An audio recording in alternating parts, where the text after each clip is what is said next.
How are you? I'm fine, sir. Are you comfortable? Yes, sir.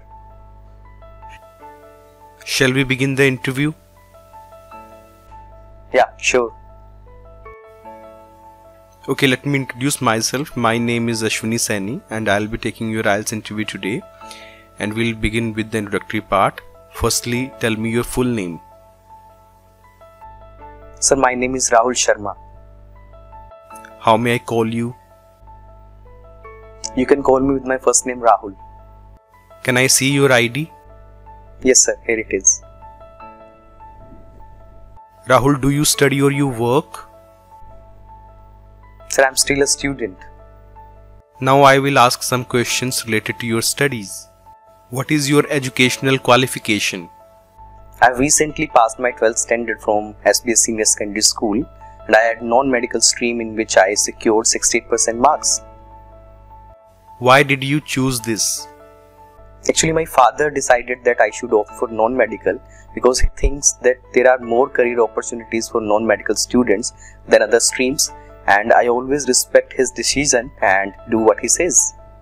What are you doing or learning nowadays? These days I am attending some personality development classes. One of my uncles owns a training institute in my hometown. My father always emphasizes on the role of personality in success, and that's why he got me enrolled in a 2-month personal grooming program, and I'm really enjoying as well as learning a lot. What are you planning to study further? Sir, I want to pursue a bachelor's in computer application as I love working on computers and I always feel fascinated towards high-tech phones, iPads and laptops.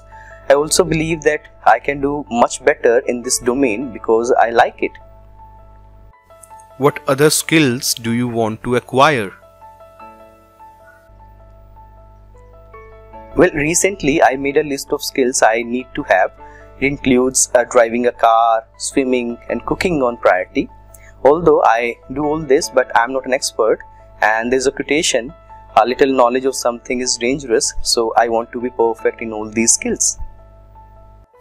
Okay Rahul, this is the end of part 1. Let's move on to part 2, which is a cue card. You have 1 minute to make notes and you have to speak from 1 to 2 minutes. So here is your cue card. Describe a gift you gave to someone. What it was, to whom you gave it, why you chose this, how he/she reacted over it.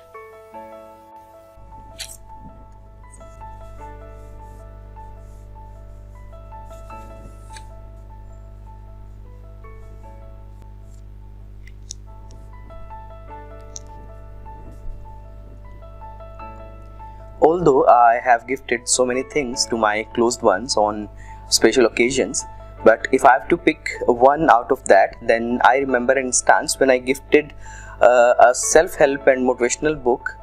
The name of the book was Power of Self-Discipline, written by internationally acclaimed author Mr. Brian Tracy. I gifted this book to my best friend Rajiv on his 16th birthday. We are childhood friends and we have studied together in the same class and in the same school. There was a specific reason why I picked a self-help book as a gift for him.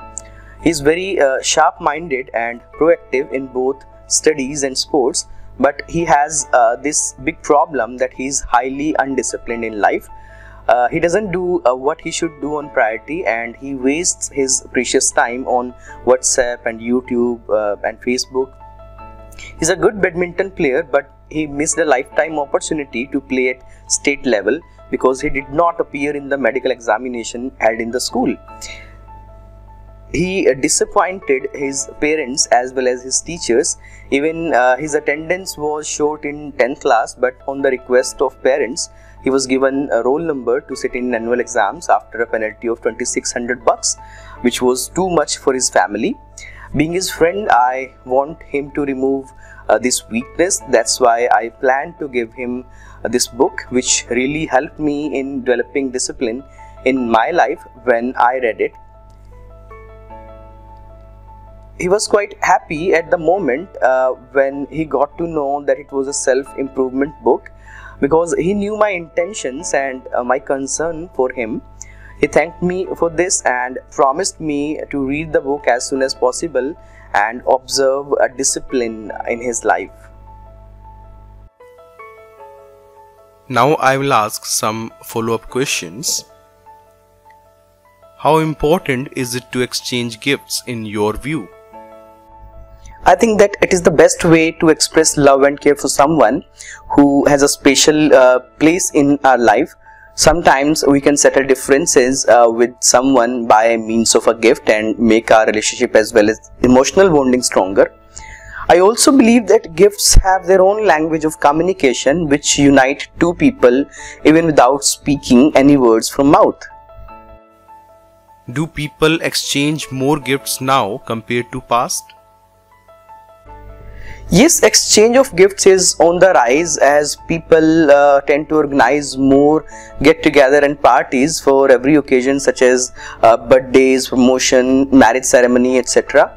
It has become a trend which majority of people follow, sometimes willingly and sometimes unwillingly. Does the cost of the gift matter according to you? I do not think that a price of a gift is considerable, although some people show concern about it. Gifts are priceless because of their emotional value rather than cost. Very few people in this world bother to present you something to make your day special. Therefore, we should be grateful that we have well-wishers in our life who think for us. What items do you believe make ideal gifts? It entirely depends on the age of the receiver. Children like toys and video games, while youngsters show more interest in electronic gadgets and fashion wears. For any old-aged person, a relaxing chair or any clothing item can be a good idea. Do you think that giving gifts is more of a liability than choice? To some extent, it is true. I have seen people borrowing money from others just to buy gifts for any occasion. It shows that they have to do it despite their incapability to afford a gift. It is like a rat race. Most people do it because others are doing it, which is wrong in my perspective. Okay, Rahul, this is the end of your speaking interview. Okay, sir.